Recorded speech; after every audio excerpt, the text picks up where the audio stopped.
ಇವತ್ತು ಇನ್ನೊಂದು ನಾವು ಒಂದು ಎಮರ್ಜೆನ್ಸಿ ಕ್ಯಾಬಿನೆಟ್ ಮೀಟಿಂಗ್ ಅನ್ನ ಇಟ್ಕೊಂಡು ಈಗ ಅದೇ ಮುಗಿಸಿ ನಾವೆಲ್ಲ ಬಂದಿದ್ದೇವೆ. ತಮಗೆಲ್ಲ ಗೊತ್ತಿದೆ, ಗವರ್ನರ್ ಅವರು ಈಗಾಗಲೇ ಮುಖ್ಯಮಂತ್ರಿಗಳ ಪ್ರಾಸಿಕ್ಯೂಷನ್ಗೆ ಅನುಮತಿಯನ್ನು ಕೊಟ್ಟಿದ್ದಾರೆ. ಸೊ ಎಂಟೈರ್ ಕ್ಯಾಬಿನೆಟ್ ಈ ವಿಚಾರವನ್ನ ಮತ್ತೆ ಕಂಡಮ್ ಮಾಡಲಿಕ್ಕೆ ನಾವು ಈಗಾಗಲೇ ತೀರ್ಮಾನವನ್ನು ಮಾಡಿದ್ದೇವೆ. ಯಾಕೆಂದ್ರೆ ಕಾನೂನು ಬಾಹಿರ, ಸಂವಿಧಾನ ವಿರುದ್ಧ, ಪ್ರಜಾಪ್ರಭುತ್ವದ ವಿರುದ್ಧ ಈ ಒಂದು ತೀರ್ಮಾನವನ್ನು ಮಾಡಿದ್ದಾರೆ. ನಾವೆಲ್ಲ ಸೇರಿ ಒಗ್ಗಟ್ಟಿನಿಂದ ಈ ವಿಚಾರದಲ್ಲಿ ಕ್ಯಾಬಿನೆಟ್ ಇದನ್ನ ಕಂಡಮ್ ಮಾಡಿದೆ. ಇವರು ಮಾಡಿದಂತ ತೀರ್ಮಾನ ಸರಿ ಇಲ್ಲ ಅಂತೇಳಿ.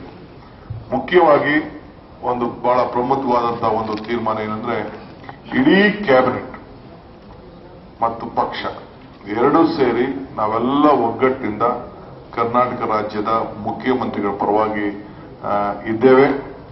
ಯಾವ ಕಾರಣಕ್ಕೂ ಯಾವ ಒತ್ತಡಕ್ಕೂ ಕೂಡ ಮಣಿದು ರಾಜೀನಾಮೆ ಕೊಡುವಂತ ಪ್ರಶ್ನೆ ಉದ್ಭವ ಆಗುವುದಿಲ್ಲ.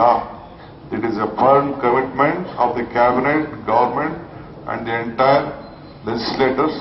ಇದು ನಮ್ಮ ಪಕ್ಷದ ತೀರ್ಮಾನ. ರಾಷ್ಟ್ರೀಯ ಎಐಸಿಸಿ ಇಂದ ಹಿಡಿದು ಕೆಳಗಡೆ ಇರೋ ಕಾರ್ಯಕರ್ತರು ಕೂಡ ಇದು ಒಂದು ಅಚಲವಾದಂತಹ ನಿರ್ಧಾರ. ಇದನ್ನ ನಾನು ಈ ಸಂದರ್ಭದಲ್ಲಿ ತಮಗೆ ತಿಳಿಸಲಿಕ್ಕೆ ನಾನು ಪ್ರಯತ್ನ ಮಾಡ್ತಾ ಇದ್ದೀವಿ.